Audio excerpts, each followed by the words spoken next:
The air was heavy, almost suffocating, as he descended into the cavernous underground lab. Dim, flickering lights cast erratic shadows on the cold, metallic walls. Each step echoed in the hollow space, amplifying the tension. Dr. Nikolai Markov adjusted his glasses, their frame trembling slightly in his hand. He wasn't a man prone to fear, but tonight, an unshakable unease gripped his chest. The invitation had been cryptic, delivered in a plain envelope with no return address. Come alone. Midnight. Coordinates enclosed. It bore the seal of a research institute that had been disbanded decades ago. A relic of the Cold War, infamous for its secret experiments. Markov knew he should have ignored it, but curiosity was a force stronger than reason. As he stepped into the central chamber, a low hum resonated through the floor, vibrating up his legs. Rows of monitors lined the walls, each displaying an intricate dance of data streams and pulsating patterns. At the center of the room stood a cylindrical pod, its glass frosted with condensation. It hissed faintly, as though exhaling after a long slumber. The room smelled sterile, a sharp tang of disinfectant mixed with something else, coppery, metallic, almost like blood. A voice crackled over an unseen speaker. "You're here." "Good." The tone was cold, detached, yet unmistakably human. Markov scanned the room, but there was no one in sight. "Who are you?" he asked, his voice steadier than he expected. "That's irrelevant. What matters is what you're about to witness." The pod hissed louder, steam escaping through vents along its edges. Markov's heart pounded as the frost on the glass began to dissipate, revealing a shape inside. It was humanoid, but its proportions were subtly wrong: elongated limbs, a skull slightly too large, and eyes that seemed to glow faintly even through the glass. "What is this?" he demanded, backing away instinctively. "It's what we've been hiding. What they never wanted the world to see." The voice grew sharper, almost accusing. "This is the culmination of decades of research. A being engineered to surpass human limitations. And now, it's awake." The glass slid open with a groan, and the figure stepped forward. Its movements were unnervingly fluid, like a predator sizing up its prey. The air grew colder, and Markov felt a primal fear take hold, a sense that he was no longer in the presence of something human. The figure tilted its head, studying him. Its lips parted, revealing a mouth full of sharp, glinting teeth. Then it spoke, its voice an unsettling mimicry of his own. "Dr. Markov. We've been waiting for you." Markov's breath caught in his throat. The figure's voice, his voice, echoed through the chamber like a cruel joke. Each syllable seemed to mock him, to strip away his sense of control. It took another step forward, its bare feet silent against the cold floor. Markov stumbled back, his shoes squeaking on the slick surface, his hands searching blindly for something, anything, to steady himself. Behind him, a workstation beeped, and the monitors flickered with erratic static. Data flashed across the screens, streams of complex equations that seemed to evolve in real time. "You look surprised, Doctor." The creature's tone was eerily calm, as though it had rehearsed this moment. Its glowing eyes locked onto him, unblinking, as if it could read the fear etched into every fiber of his being. I don't understand," Markov stammered, his voice cracking. "What is this? What are you?" The creature smiled, a twisted, unnatural curl of its lips that exposed far too many teeth. "I am you. Or rather, what you could have been." Markov shook his head violently, trying to dismiss the words, trying to make sense of the madness unraveling before him. "No," he whispered, more to himself than to the being. "This isn't possible. This is some kind of sick experiment. A hoax. The creature tilted its head, mimicking his earlier motion. Possible? Doctor, you've spent your life pushing the boundaries of what is possible. Do you really think the truth cares about your comfort? Its voice sharpened, and for the first time, Markov heard an edge of menace. This facility, it continued, gesturing to the walls with a clawed hand, was abandoned because they feared what they had created. They feared me. And now, you've come to finish what they couldn't. Markov froze, his mind racing. The envelope, the coordinates, it was all a trap. They had lured him here to meet this thing. But why him? What do you want from me? He demanded, his voice rising with desperation. The creature's smile widened, splitting its face like a grotesque mask. I want you to see. To understand what humanity has hidden in the shadows for far too long. Before Markov could respond, the lights in the room dimmed. A low rumble shook the floor, and the monitors began to flash images, grainy footage of experiments, surgeries, and figures like the one before him, restrained and screaming in agony. Markov's knees buckled as he took in the horror. The images were raw, unfiltered, each one searing itself into his memory. This is what you've been searching for, isn't it? The creature's voice was louder now, rising above the cacophony of the monitors. The truth about what your kind has done in the name of progress. And now. It leaned closer, its face inches from his. You get to live with it. The lights snapped off, plunging the room into darkness. Markov's scream was swallowed by the void. The darkness was suffocating. Markov clawed at the air, his breaths coming in ragged gasps. Somewhere in the pitch-black void, the creature's faintly glowing eyes hovered like twin specters, tracking his every move. A deep, guttural hum vibrated through the room, rattling the monitors and sending a pulse of icy dread through his veins. Do you feel it, Doctor? The creature's voice pierced the silence, smooth and deliberate. Do you feel the weight of what you've unleashed? Markov stumbled backward, his foot catching on a loose cable. He hit the floor hard, the cold surface shocking his skin. His pulse thundered in his ears as he scrambled to his feet, every muscle screaming to flee. But where? There were no doors, no windows, no escape. The darkness seemed alive, pressing against him, swallowing him whole. The creature stepped forward, its form silhouetted by a faint, eerie glow emanating from its body. Each movement was deliberate, almost elegant, as if it were savoring his fear. You've spent your career unlocking secrets, it said, its voice echoing unnaturally in the cavernous space. Secrets of the human body.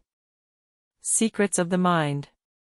But there is one truth you've never been ready to face. Markov's voice cracked as he shouted into the void, what truth? What are you talking about?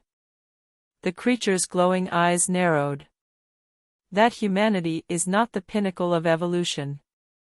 You were never meant to be. The words hung in the air, heavy and final, as if they carried the weight of centuries. Markov shook his head, his mind racing to reject the implication. No. That's not possible. We, humans, we've conquered disease, extended life. We're the most advanced species on Earth. The creature's laughter was low and guttural, more a vibration than a sound. Advanced, it mocked, its voice dripping with disdain. You tamper with forces you barely understand. You manipulate, you destroy, and when you fail, you bury the evidence deep underground. Like me. Markov felt the room shift, the floor trembling beneath his feet as if the entire facility were alive and responding to the creature's presence. Suddenly, the monitors flickered back on, their harsh light casting jagged shadows. The screens now displayed images of Markov himself, speaking at conferences, shaking hands with politicians, working in pristine labs. You were chosen, the creature said, its tone now cold and calculating. You've been watched for years. Groomed. And now, you'll complete their work. Markov's knees buckled again as the realization hit him. Complete their work, he whispered, his voice barely audible. What does that mean? The creature leaned closer, its face inches from his. It means you will finish what they started, Doctor. And if you refuse? The lights flickered, revealing shapes in the shadows, more figures, humanoid but twisted, their glowing eyes watching him in silence. You'll end up just like them. The hum grew louder, and the floor beneath Markov split open, revealing a chasm of machinery and pulsating, organic matter that writhed like a living organism. He screamed again, but the sound was drowned out by the overwhelming noise as the room seemed to collapse in on itself. And then, the creature's final words echoed in his mind. You can't escape evolution, Markov. It will consume you. The floor gave way, and he fell into the abyss. Markov's descent felt endless. The air rushed past him, cold and sharp, biting at his skin as he tumbled through the void. Flashes of light flickered far below, illuminating glimpses of impossible structures, spires of bone-like material intertwined with pulsating, mechanical veins. The walls around him writhed as though alive, shifting between smooth metal and organic tissue. His screams were swallowed by the cacophony of grinding machinery and a low, rhythmic pulse, like a heartbeat amplified 1,000-fold. When he finally hit the bottom, the impact knocked the air from his lungs. He lay there, stunned, the cold surface beneath him pulsing faintly as if alive. The smell of burning ozone and decayed flesh filled his nostrils, making him gag. He pushed himself up on trembling hands, his vision swimming as he tried to make sense of his surroundings. The cavern stretched endlessly, its walls glowing faintly with veins of bioluminescent light. Massive, grotesque structures rose around him, twisted amalgamations of flesh and machinery. Some pulsated rhythmically, as though they were breathing. Others leaked a viscous, dark fluid that pooled in unnatural craters. Markov staggered to his feet, his legs shaky, his mind teetering on the edge of collapse. Above him, far in the distance, he could see the faint outline of the chamber he had fallen from, its edges glowing faintly before vanishing into darkness. The creature's voice echoed around him, disembodied, omnipresent. Welcome to the cradle, Doctor. Markov spun around, searching for the source of the voice, but he saw nothing, only the pulsating, living machinery and the endless expanse of grotesque forms. The cradle of what? He shouted, his voice cracking. The cradle of evolution, the voice replied, now tinged with something almost resembling reverence. This is where it all begins. Where the line between man and machine is erased. Where humanity's frailty is cast aside in favor of something greater. Markov shook his head violently, clutching at his temples as if to block out the voice. No. This is madness. This isn't evolution. This is horror. The voice laughed, a deep, resonant sound that made the ground tremble beneath him. Horror? Is that what you call progress when it doesn't suit your narrow view of perfection?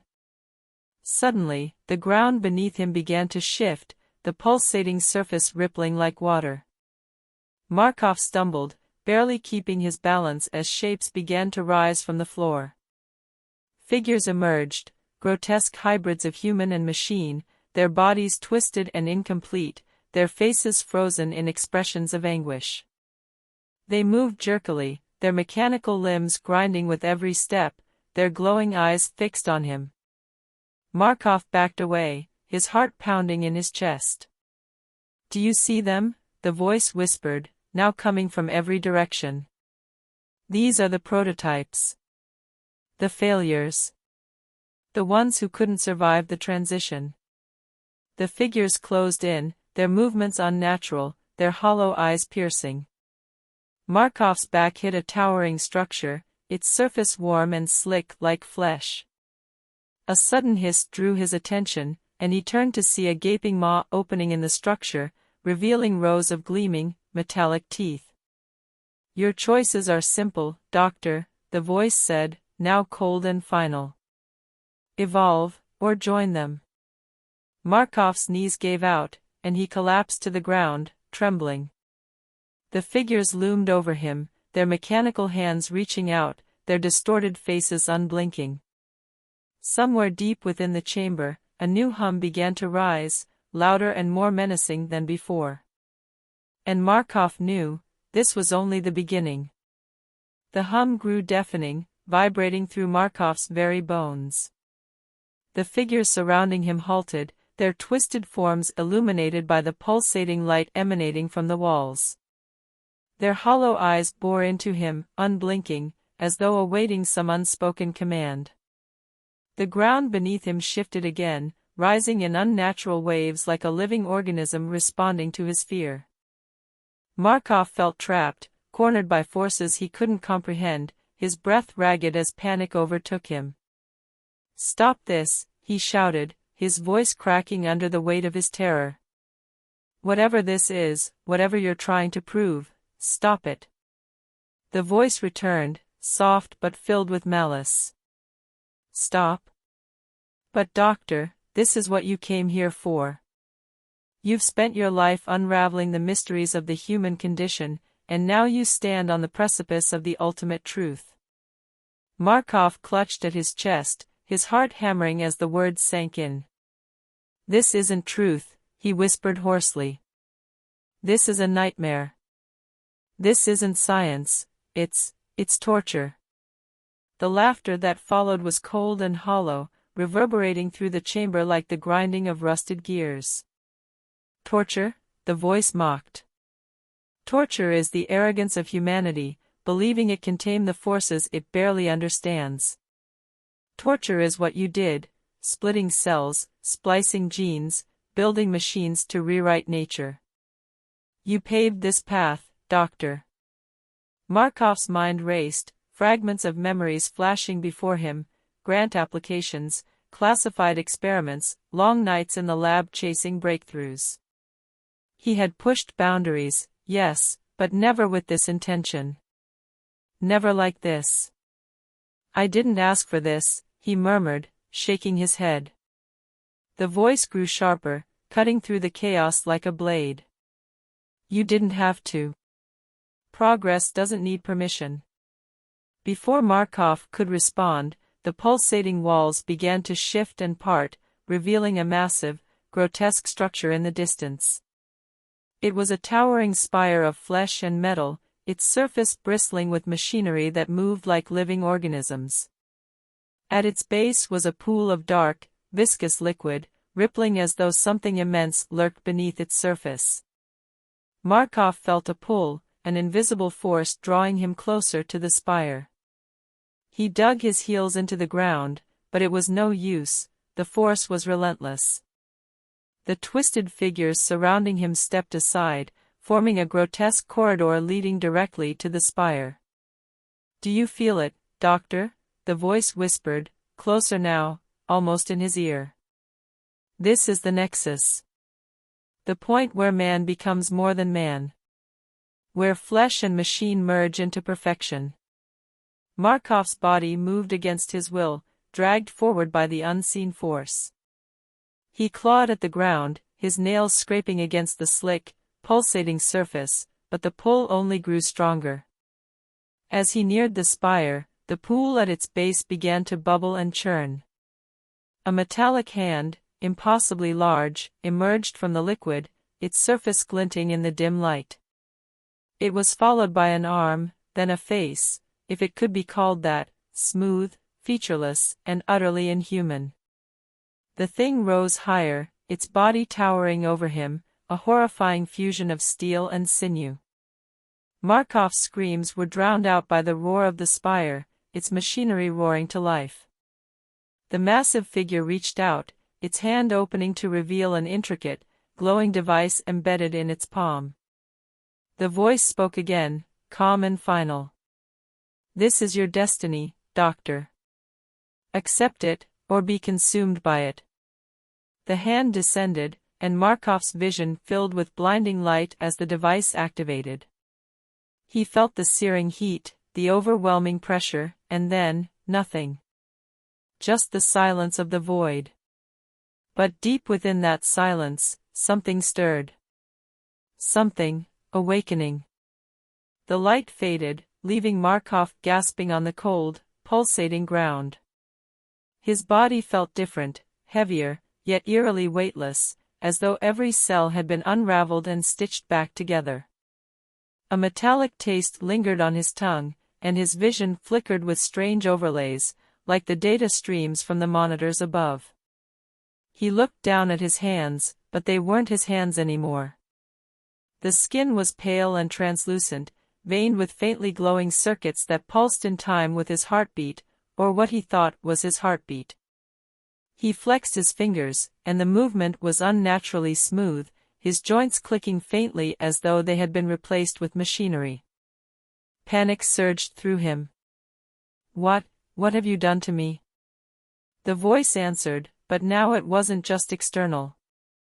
It was inside him, resonating in his mind like a second consciousness. "We've brought you to the threshold, Doctor.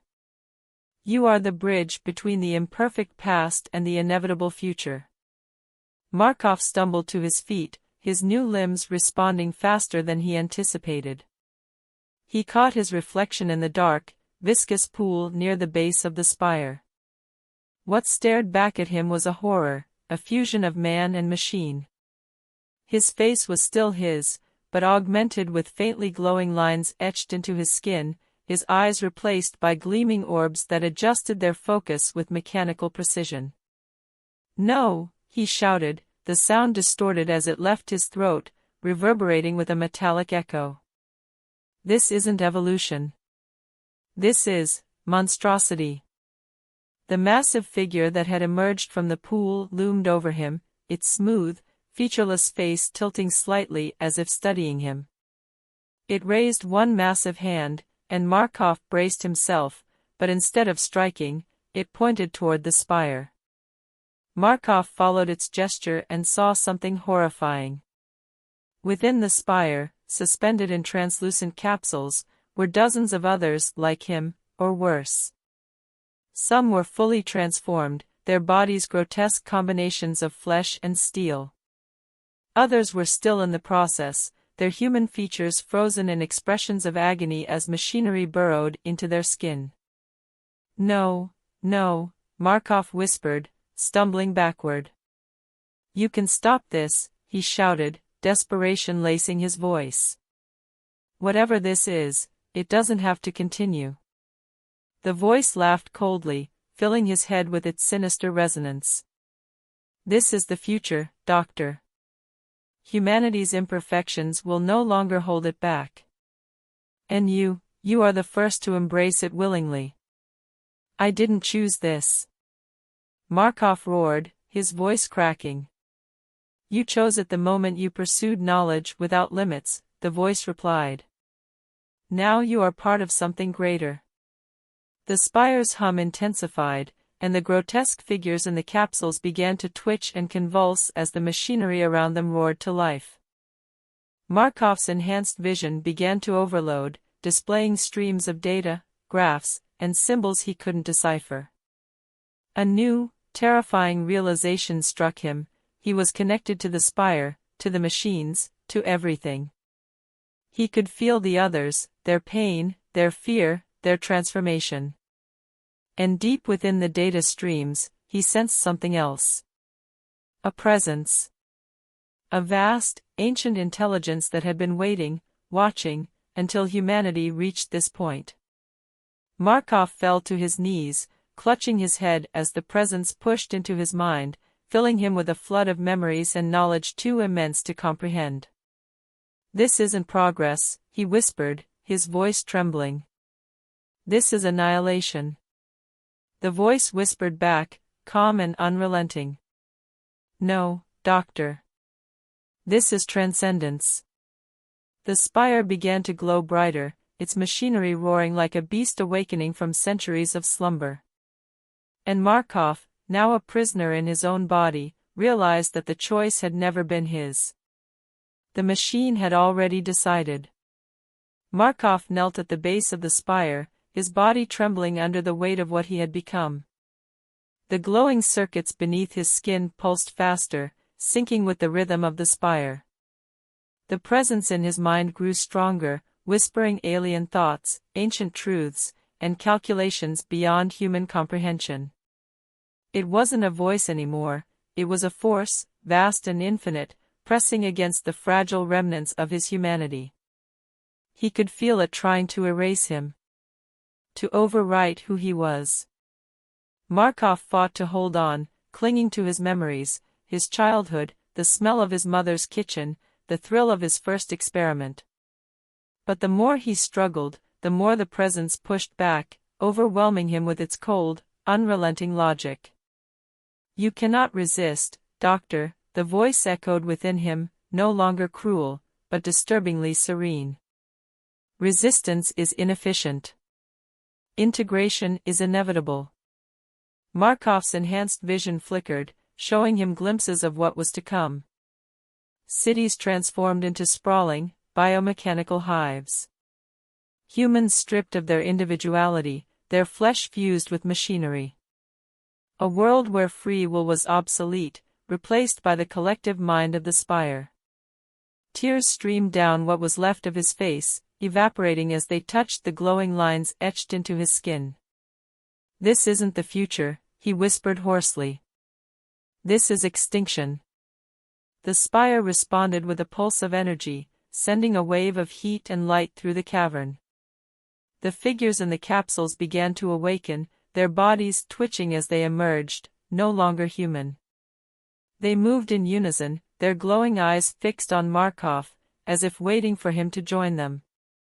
And yet, deep within the cacophony of his altered mind, a faint spark remained, a fragment of himself untouched by the machine. He focused on it, pulling it closer, letting it anchor him. He thought of his wife, her laughter echoing in their small apartment. He thought of the students he had mentored, their curiosity sparking like his own once had. He thought of the humanity he had spent his life studying, imperfect but alive. "No," he said, his voice steady now, defiant. "This ends here." With a surge of willpower, Markov reached out, not with his hands, but with the strange connection the spire had forced upon him. He turned the network against itself, feeding it chaos, emotion, and memories, the very things it had sought to erase. The presence recoiled, its vast intelligence faltering under the weight of what it could not control. The spire's glow began to flicker, its machinery stuttering as Markov poured every fragment of himself into the system. The figures around him froze, their glowing eyes dimming as the connection faltered. The cavern trembled, cracks forming in the walls as the spire's power began to collapse. Markov felt his body failing, the strain of his resistance tearing through his fragile form. But he didn't stop. He couldn't. The spire let out a final, deafening roar, its light exploding outward in a blinding flash. And then, silence. When Markov opened his eyes, he was lying on the cold, hard ground. The spire was gone, reduced to a heap of smoking debris. The figures had collapsed, their twisted forms lifeless and still. The cavern was quiet now, save for the faint dripping of water from the walls. Markov sat up slowly, his body aching, but somehow, intact. The glowing circuits were gone, his flesh returned to its flawed, human state. He looked at his hands, trembling but his own. For the first time, he felt the absence of the presence in his mind. The crushing weight of its intelligence, its cold inevitability, was gone. He was alone. But as he stood, limping toward the faint light of an opening in the distance, Markov knew the world would never be the same. The spire's secret still lingered, buried deep underground, waiting to be discovered again. And he could only hope that when the time came, humanity would choose differently. For now, he was free. Flawed. Human. Alive.